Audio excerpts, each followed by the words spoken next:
Bonjour à toutes et à tous et bienvenue sur le podcast Ma Thérapie.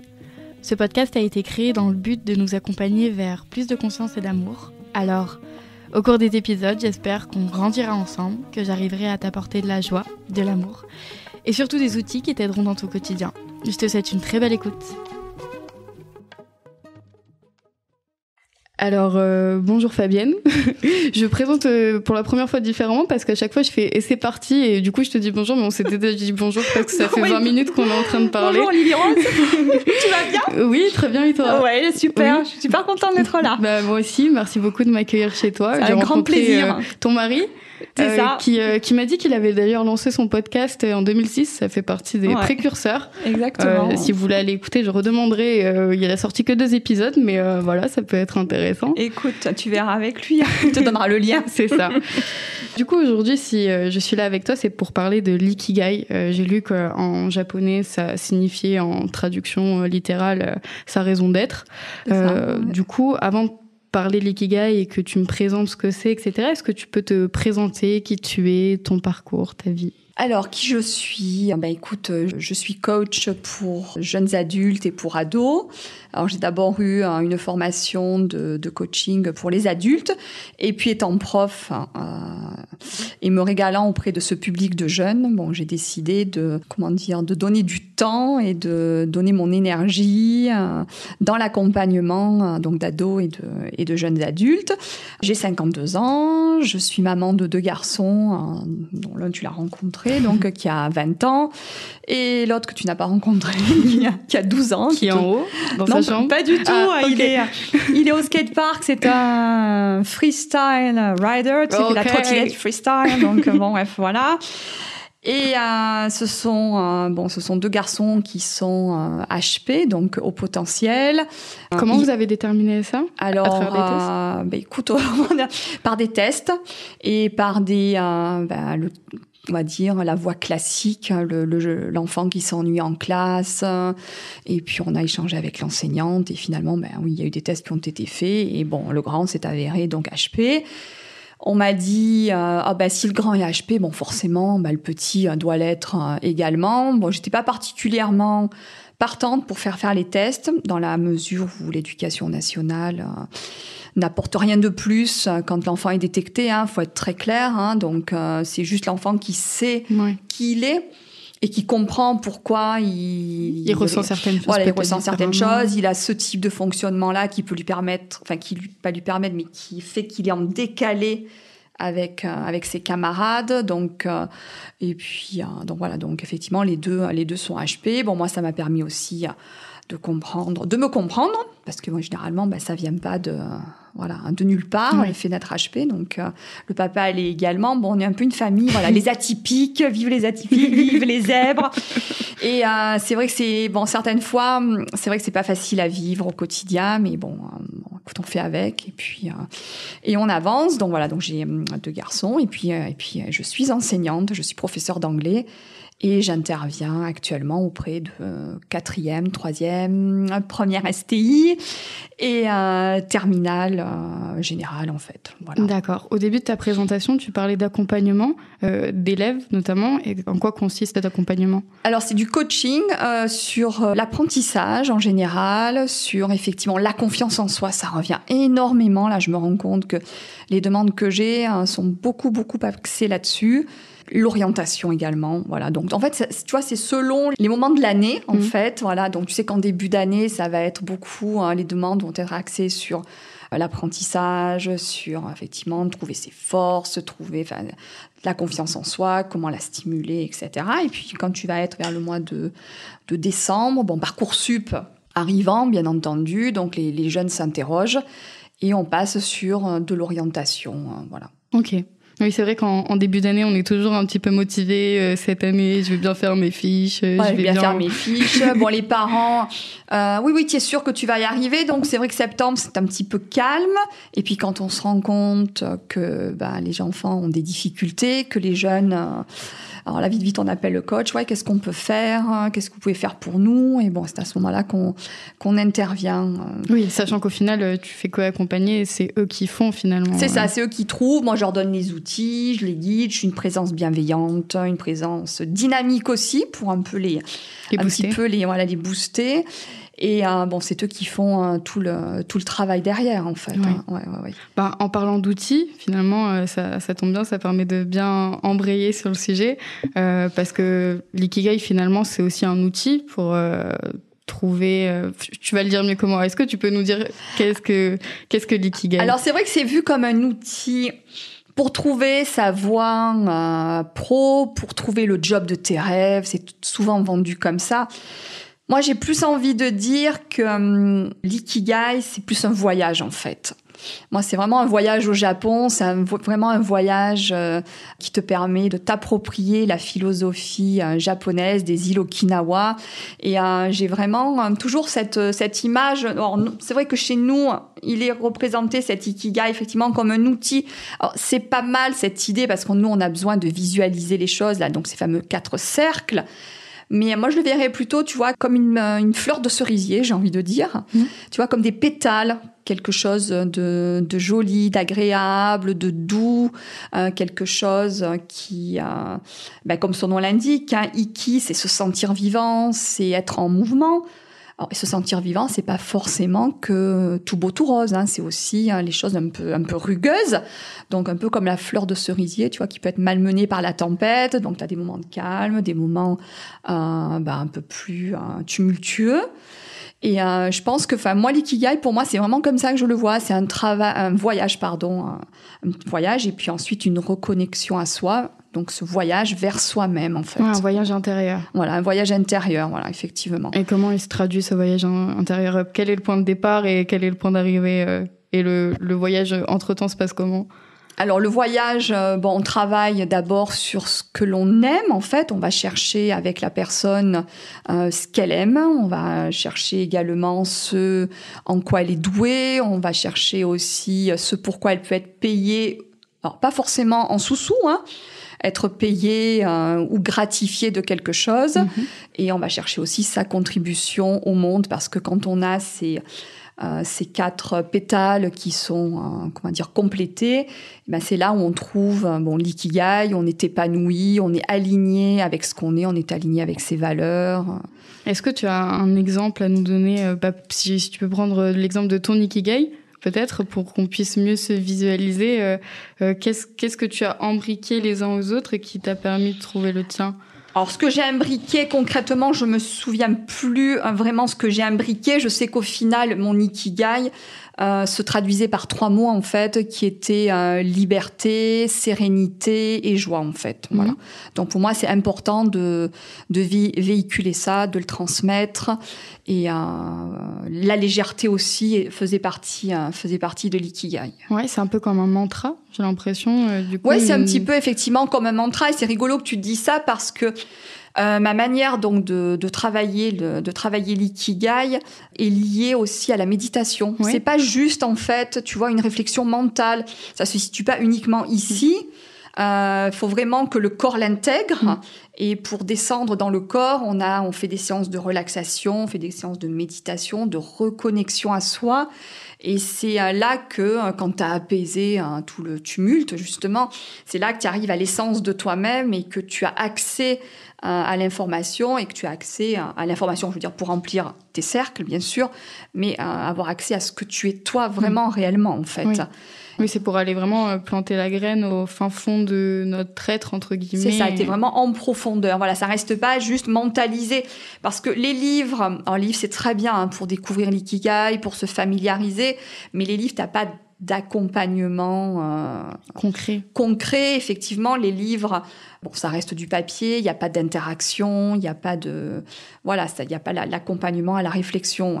Mais c'est bien, en fait, pour débuter. Oui, effectivement, si des personnes sont intéressées, je les invite à acheter quelques livres et à se familiariser avec le contenu. Mais dans le cas où, justement, on veut passer dans le concret, est-ce que tu as un exercice à nous suggérer qu'on peut faire déjà dans un premier temps Alors, des exercices. Alors, déjà, la première chose, quand tu veux te connecter à ton Ikigai, je pense que c'est déjà de commencer à se mettre dans un endroit calme, de prendre du temps pour soi, de se bloquer. Tu sais, sur ton agenda, souvent, sur l'agenda, on met toujours ce qu'on doit faire. Ouais. J'ai ça à faire, j'ai tel rendez-vous. Je pense que ce qui est important, c'est vraiment de se bloquer les temps pour soi. Donc, à partir du moment où les temps pour soi sont bloqués, l'ikigai, regarde, il y a quatre cercles. Donc, on peut se bloquer 4 temps pour soi et cheminer donc à travers ces cercles. Donc, tu commences par une méditation. Bon, on peut en trouver plein. Trouver celle qui nous correspond. On en trouve sur Internet. Hein, il y a tout ce qu'il faut. Et ensuite, on réfléchit à ce qu'on aime. On peut partir de livres que l'on aime, de films que l'on aime. Mais bon, ça suffit pas. C'est qu'est-ce qui fait qu'on les aime. Oui. Donc voilà, on creuse. Oui, on va en profondeur. On creuse là-dessus. Tu vois, qu'est-ce qui te... ou des sujets qui te font vibrer, en fait, des sujets, quand on parle, qui t'animent, où tu sens que, voilà, il y a quelque chose en toi que ça résonne, ça te fait plaisir, ça te fait du bien, etc. Ça s'allume. Voilà, ça s'allume. Ça s'allume, il y a le feu, voilà, ça s'allume. Donc voilà, et après, tu continues ton petit cheminement, ce en quoi on est bon exactement. Donc c'est vrai que là, ce cercle, il est très intéressant parce que dans notre société, on voit systématiquement ce qui ne va pas. On saura dire je vais chez le médecin parce que j'ai ça qui va pas, je suis malade, j'ai ceci, j'ai cela. Mais on a du mal à voir quels sont nos talents, quelles sont nos forces, quelles sont nos qualités. Et ce cercle-là, les fait vraiment ressortir. Et dans l'ikigai, c'est vrai qu'il a une place, à mon sens. De quel cercle tu parles, ce qui nous fait du bien? Non, ce en quoi vous êtes bon, tu vois. T'es vraiment sur tes talents. Ok. T'es vraiment... Et c'est lié, en fait, ce cercle-là est lié à la... Écoute, ça m'échappe. La psychologie, voilà, je confonds, excusez-moi. La psychologie positive, où on va vraiment chercher les forces et et on va chercher les talents, on va voir chez la personne ce qui fonctionne plutôt que d'aller voir ce qui ne fonctionne pas, et on va s'appuyer sur ces forces-là pour pouvoir avancer. Ok, donc si on fait le bilan, on prend un temps donc pour réfléchir sur ce que l'on aime, c'est ça, ce en quoi on est bon, ce de quoi le monde a besoin. Je ne sais pas si tu... J'en ai pas encore parlé. En fait, ça va être ta contribution au monde quand on va trouver ce qu'on aime et pourquoi on aime telle ou telle chose. En fait, on voit que les 2 cercles en fait se superposent et on va chercher notre contribution au monde, ce dont le monde a besoin en fait. Qu'est-ce que je pourrais te donner comme exemple ? Oui, est-ce que ça va être agir pour la planète ? Est-ce que ça va être pour l'humain ? Voilà, moi j'aime, je sais pas, par exemple, j'aime regarder des documentaires sur la faune, la flore, etc. Tu vois, peut-être que je vais pouvoir creuser sur ma contribution au monde. Ça va être peut-être d'intégrer une association où j'aide à la protection animale, à la protection, par exemple, ça peut être ça. Mais l'ikigai n'est pas forcément, encore une fois, trouver le job. Trouver le job. Hein. C'est vrai que nous, on l'a beaucoup récupéré pour ça dans notre société, mais ça peut être aussi conserver le travail que l'on a actuellement, qui est peut-être alimentaire, mais trouver un équilibre de vie pro et de vie perso qui va te permettre de supporter, entre guillemets, le boulot un peu contraignant. D'accord, oui, c'est comme si on avait un métier alimentaire et qu'on avait un loisir qui nous prenait par exemple du temps, voilà. Et on aimait consacrer du temps. Voilà, et où tu te trouves bien et ça te permet effectivement donc d'avancer dans la vie, parce que l'ikigai, c'est pas faire attention aux reconversions qui sont sauvages. Une reconversion quand même, ça se pense, c'est réfléchi. Ça prend le temps de maturer. Oui, voilà, ça prend le temps de cheminer et elle doit arriver à maturation, en fait. Après, peut-être que l'ikigai est souvent, entre guillemets, confondu peut-être avec une reconversion professionnelle, où on va plus dans ce sens-là par rapport au dernier cercle, qui est ce pourquoi on peut être payé. Alors effectivement, il y a ce pourquoi on peut être payé. Nous, on l'a traduit de cette manière-là, mais comme je t'ai dit tout à l'heure, c'est ce pourquoi on peut être gratifié aussi, tu vois. Donc c'est-à-dire payé, peut-être, par exemple, en titre, la reconnaissance peut être une forme de... Oui, de paiement, entre guillemets, quoi, effectivement, oui. Et pas de l'argent. Alors, si effectivement, l'argent, voilà, si tu trouves le job. Oui, si tu coches toutes les cases. Ça va être, voilà, tu coches toutes les cases, ça va être la cerise sur le gâteau, hein. Effectivement, c'est le Graal. Mais bon, souvent, l'ikigai, c'est vraiment un réalignement, en fait, parce que c'est vraiment cet équilibre vie pro, vie perso, dont on manque cruellement. Puis bon, en ce moment, c'est vrai qu'on est pas mal malmenés. Bon, le Covid nous a malmenés. Puis bon, avec ce qu'on vit, on est toujours dans l'incertitude, on est dans les peurs, on nous maintient. Oui.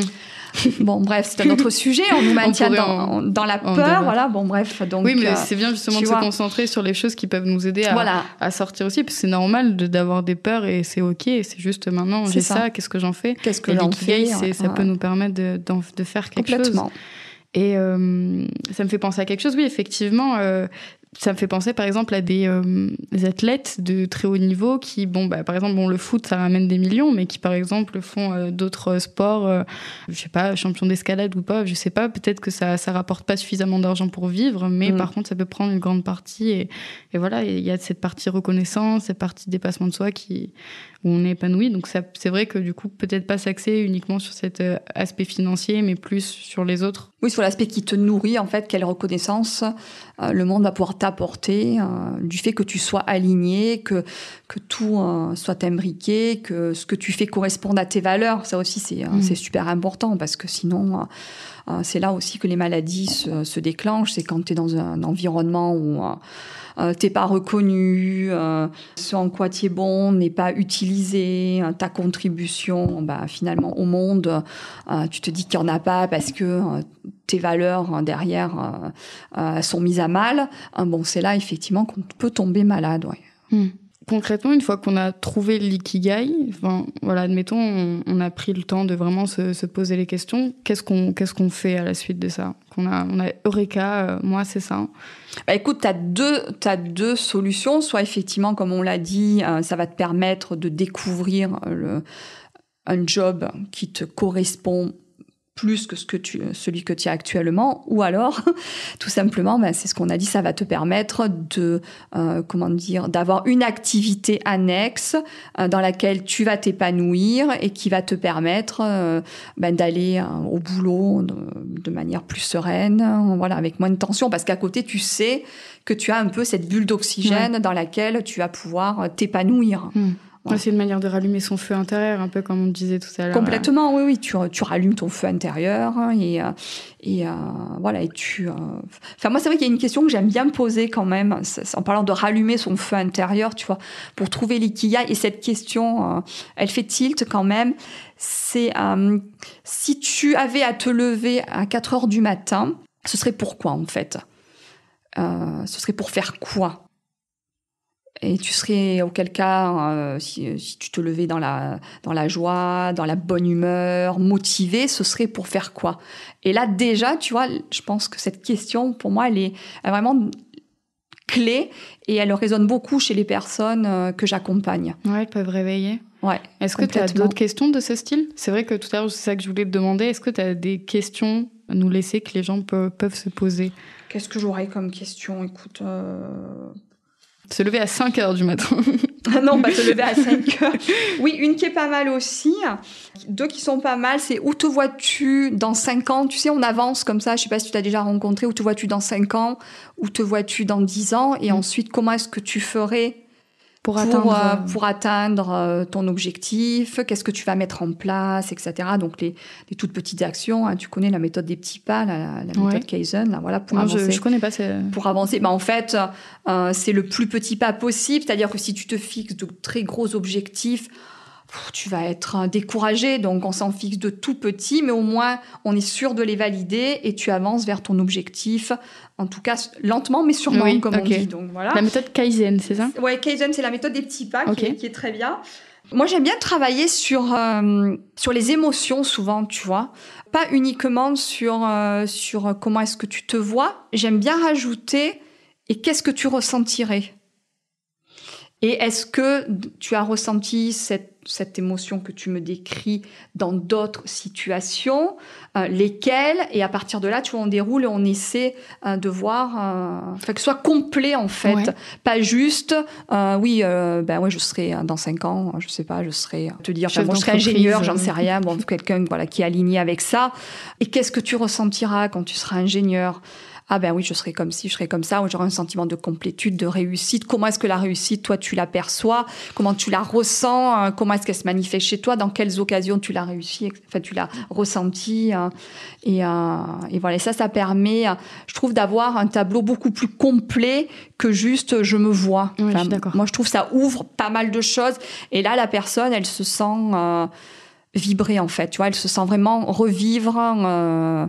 Voilà, parce que ça t'anime, en fait. Tu vois, c'est une émotion, c'est un ressenti qui t'anime. Oui, et puis c'est beaucoup plus global et ça peut permettre aussi peut-être de mettre en lumière certaines désillusions, dans le sens où dans le mental, entre guillemets, on peut se projeter et se dire en fait, quand je serai pilote d'avion et que je voyagerai dans les 4 coins du monde, je serai heureux. Et finalement, quand on se met dans ces émotions, on se dit ouais, mais en fait, je serai seule. Est-ce que j'aime être seule, ce sentiment de ci, de ça? Voilà, et peut-être tout à fait. Ouais. Tu peux dérouler la pelote comme ça et voilà. Moi, je trouve que ça, c'est vraiment une facette qui est top pour être travaillé, pour avancer sur l'ikigai. Ouais, donc se poser des questions liées à nos émotions, qu'est-ce qui nous apporte de la joie, du coup? Ouais, tes forces, tes talents, tes qualités, tes compétences.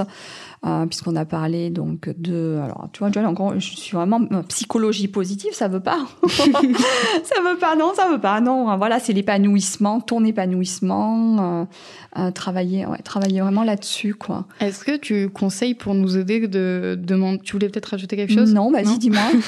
Je voulais savoir si... est-ce que tu penses que ça peut nous aider pour des personnes qui peut-être ont du mal à se dire moi, c'est ça mes forces, et ça, je suis bon, etc. Tu les conseillerais d'aller demander à son entourage? Oui, on peut faire ça. Souvent, oui, effectivement, on le fait. Parce que quand on demande... Alors, c'est grand classique. Hein, quand tu demandes à quelqu'un quelles sont ses forces, tu sais, c'est le vide sidéral. On te répond, mais des forces, mais bon, moi j'ai pas de force, non, j'ai pas de talent, j'ai rien. Donc c'est bien effectivement d'aller voir 5 personnes par exemple et de demander à ces personnes-là, d'après toi, quelles sont mes forces, quels sont mes talents, minimum 5, tu vois. Donc je te laisse une semaine et puis tu des proches quand même de préférence. Oui, enfin de la famille, des amis, tu vois, ta meilleure amie, ton chéri, bon voilà, oui, des personnes, oui, c'est sûr, hein, des personnes qui te connaissent. Oui. Voilà. Et là, très souvent, les personnes sont vraiment surprises de ah mais oui, mais j'ai ça, mais effectivement, ouais, ben j'aurais pas pensé. Il y a un test aussi, le test des forces qu'on peut trouver sur viame.org. Je sais pas si tu connais. Non, c'est quoi? Bon, il y a 34 forces, je crois, qui sont listées. Donc, tu réponds. Alors, il peut être fait en anglais. Tu sélectionnes, tu vois, c'est sur Internet, tu sélectionnes en français et tu réponds à des questions. Alors, on va se rendre compte que souvent, la même question va revenir, mais elle a été formulée différemment. Ça va être pour valider, en fait, que t'es bien la même réponse. Et là, ça va te permettre, justement, ça va dégager tes forces, tes 5 premières forces, et puis les 5 qui sont en tête, mais en queue aussi. Et celles qui sont en queue, ça veut pas forcément dire que tu les as pas du tout. Ben, ça veut dire qu'elles sont peut-être pas activées et que si tu veux atteindre tel ou tel objectif, un travail va être nécessaire pour les activer de nouveau, tu vois. C'est quoi le nom du site? Je crois que c'est viame.org. Il faudra que je te le redonne. Dans tous les cas, je le mettais dans la description. Voilà, tu le mets dans la description, je te le redonnerai. Donc, c'est vrai que là, je l'ai pas noté. Voilà, ou alors aussi, tu sais, travailler avec les cartes des forces. Je sais pas si tu connais. Moi, je travaille pas mal. C'est une sorte d'oracle ou c'est... Oh, j'appelle pas ça un oracle, mais bon, voilà, il y a les forces qui sont listées, tu vois, là. Bon, par exemple, quand je vous mettrai aussi le lien. On les met. J'ai droit à un visuel en direct. Voilà, toi, t'as un visuel, voilà, donc on les étale. Donc, il y a différentes forces. Voilà, différentes forces. Il y a planification, communication, curiosité, amélioration. Optimisation du temps. Ça doit être, c'est les dernières qui sont ressorties. D'accord, et avec ces cartes. Coachés, voilà. Donc, en fait, tu les étales et puis tu te demandes, si c'est pour toi, quels sont, d'après moi, donc, mes forces, et tu vas voir qu'il y a des cartes qui vont t'appeler, en fait. Donc, pas trop réfléchir, hein. Faut vraiment y aller spontanément. 10 secondes, ça suffit. Tu te sens appelé par la carte.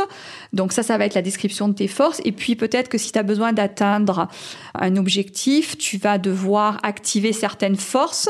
Donc, tu peux te reposer la question dans l'autre sens. Quelles sont les forces nécessaires pour que je puisse atteindre mon objectif? Et donc, celles que je n'ai pas. Et puis, tu vas voir derrière, regarde, donc derrière, tu as la description de la force. Je vous lis ce que je vois. Il y a différents carrés. Donc il y a cela vous correspond-il, description de cette force, activer cette force. Donc ils expliquent comment on peut activer cette force et en tirer des bénéfices. Ok. Donc voilà, bon, ça c'est du photolangage, hein, tout simplement, qu'on utilise en coaching. Et qui peut être utilisé pour soi, du coup, tu disais. Tu peux l'utiliser pour toi. C'est quoi le nom de ce, pour les personnes qui ont été intriguées et qui ont été peut-être frustrées de ne pas voir C'est les cartes des forces, docteur Ilona Boniwell et docteur Charles Martin Crum avec 2 M. En fait, tu vois. Bon, je mettrai également dans la description. Tu pourras mettre le lien. Et puis aussi, je travaille avec d'autres cartes, mais bon, c'est vrai que ça. Bon, autant celles-là, tu peux te les procurer sans souci. Je travaille aussi pour l'ikigai avec les cartes Points of View. Je ne sais pas si tu connais. Je ne connais pas. Alors, pour travailler sur l'ikigai, on étale donc les cartes face cachée, en fait, et on va s'attarder sur le premier cercle, donc ce qu'on aime, donc tu as la question dans la tête, pour tirer une carte qui va te permettre de faire ressortir ce que tu aimes. Et à partir de là, tu vois, il y a un mot, tu le décris, et qu'est-ce que cette carte dit de ce que j'aime, par exemple, tu vois. D'accord. Et tu vas avancer pour chaque carte, pour chaque rond, tu vas avancer avec une carte. Ok, donc par exemple, là, une image, c'est une dame qui a un mètre sur les yeux et qui a l'air de sourire. Et du coup, là, par exemple, je dis, moi, ce que j'aime bien sur cette carte, c'est qu'elle est en train de sourire, qu'elle nous regarde. Tu la décris, qu'est-ce que tu vois? Comme si tu la décrivais à un aveugle, en fait. On faut être très, très précis. Comme là, les personnes, c'est comme si elles étaient aveugles, donc, finalement, parce que... Donc, là, on a une dame, effectivement, qui a 1 mètre sur l'aile du nez, en fait.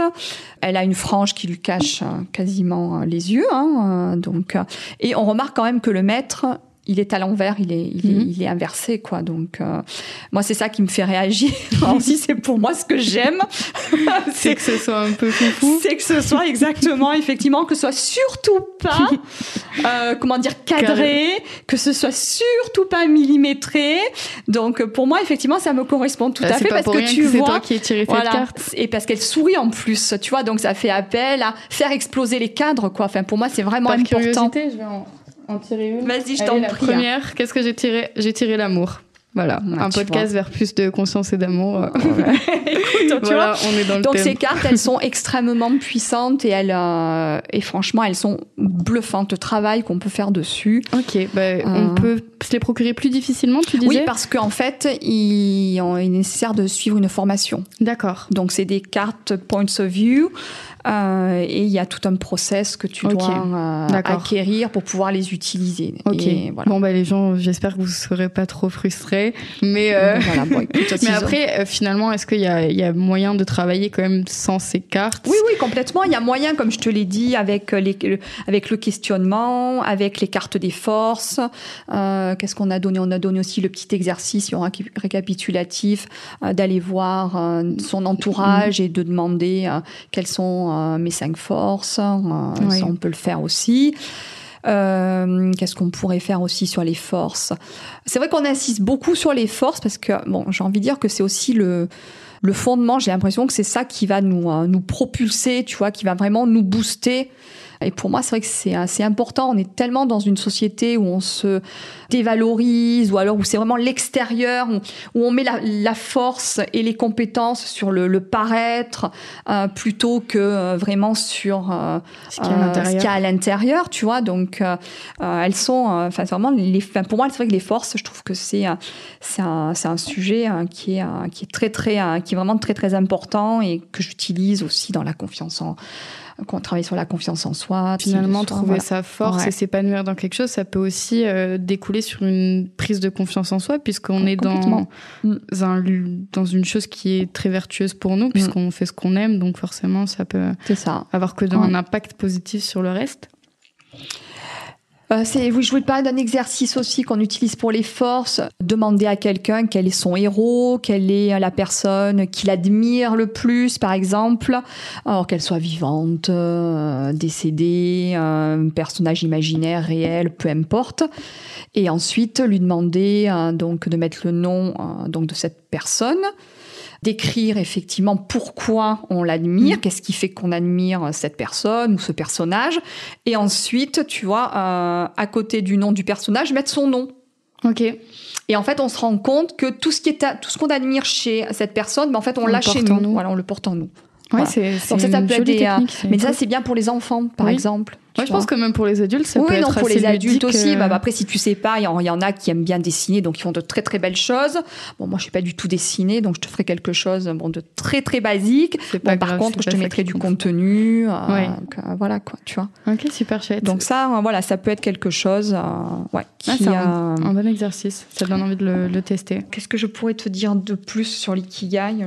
Est-ce qu'on peut avoir plusieurs ikigai à la fois ?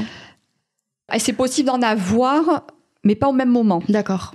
Parce que l'ikigai, il va évoluer au fil de ta vie, au fil de tes expériences. Donc, on a un ikigai. Tu peux le refaire tous les 2 ans environ. Ok.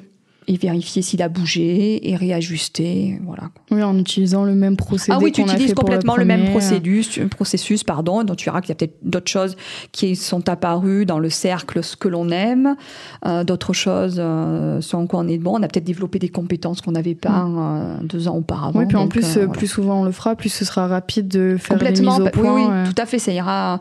Donc à peu près tous les 2 ans, tu peux le refaire. Oui. Ok. J'avais posé une question, en quoi, selon toi, trouver son ikigai peut nous permettre de vivre une vie plus épanouissante et harmonieuse, mais bon, ça va un petit peu de soi, comme on disait avant. Surtout j'ai l'impression si on engendre des actions quand même qui découlent de cette découverte de l'ikigai. C'est-à-dire que si on l'a trouvé et que on est en mode ça me plairait mais qu'on fait rien. Après ça peut rester sur le papier, mais je pense que c'est dommage. Voilà, ça a pas de sens. C'est pas l'objectif final. Et c'est là où j'ai envie de te dire le passage du livre vers un accompagnement avec un coach, ou quelqu'un qui est formé, et c'est là où ça devient intéressant, quoi.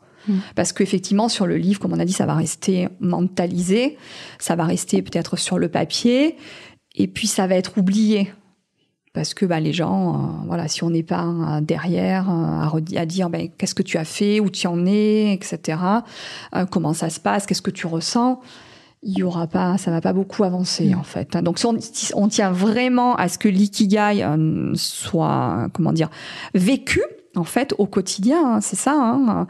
Je pense qu'on a tout intérêt à se faire accompagner.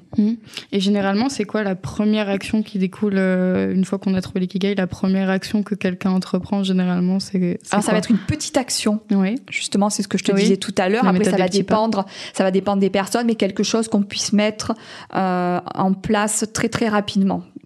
Parce que là, ce sera le signe qu'on a enclenché quelque chose, et après le reste va se mettre en place plus simplement. Mais je pense que chaque fois, ce sera vraiment des petites actions. T'as un exemple de qu'est-ce qu'est une petite action ? Mais ça peut être n'importe quoi. Ça peut être, par exemple, passer un coup de fil, tu vois. Ça, c'est une petite action. Dans ton ikigai, je sais pas, t'as trouvé que pour le mettre en place, tu devais contacter telle ou telle personne. Ah ben oui, hop, tu te dis, je le fais. Voilà, demain, je sais que j'ai ça à faire. Voilà. Ouais.